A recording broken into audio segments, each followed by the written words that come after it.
Hello friends. अगर आपके phone में ऐसा कुछ एरर आती है जैसे कि phone has stop, otherwise phone has suspended close, ऐसी कुछ आपको एरर आती है तो इसका आप सॉल्यूशन कहाँ से करोगे उसकी रिलेटिव आज की इस वीडियो में मैं आपको बताने वाला हूँ। तो आपके फ़ोन में जैसे कि ऐसी एरर आती है फ़ोन हैज़ स्टॉप्ड, तो उसमें फर्स्ट है क्लोज ऐप और दूसरा है सेंड फीडबैक। मतलब आप इधर कंपनी को फीडबैक भेज सकते हैं कि मेरा ये प्रॉब्लम है, इसका मैं सॉल्यूशन कैसे करूँ।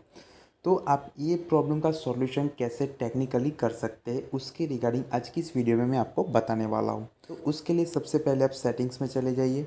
सेटिंग्स में जाने के बाद आप चले जाइए माई एप्लीकेशन, जिसमें हम सभी एप्लीकेशन को हम इंस्टॉल करते हैं। माई एप्लीकेशन, एप्लीकेशन मैनेजमेंट, वैसे अलग अलग फ़ोन में ऐसे अलग अलग ये साइन होगा। जैसे कि ऐप मैनेजमेंट में चला गया, इसमें आपने जो भी एप्लीकेशन को इंस्टॉल किया वो सारी ऐप का लिस्ट आपको इधर मिल जाएगा।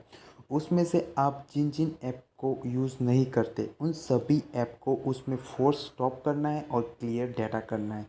जैसे कि मैं जाने देता हूँ मैं एक कैलकुलेटर का ज़्यादा मैं यूज़ नहीं करता, तो इसको मैं फोर्स स्टॉप कर देता हूँ। उसके बाद इसको मैं क्लियर डेटा कर देता हूँ।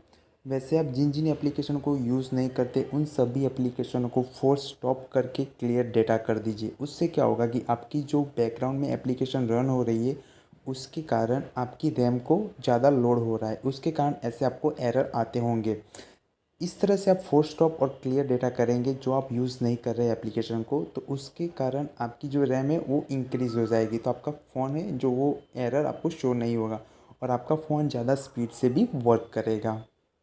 तो इस तरह से जो भी आप एप्लीकेशन यूज़ नहीं करते उन सभी एप्लीकेशन को फोर्स स्टॉप कर दीजिए और क्लियर डेटा कर दीजिए, तो आपके वो प्रॉब्लम सॉल्व हो जाएंगे। Thank you.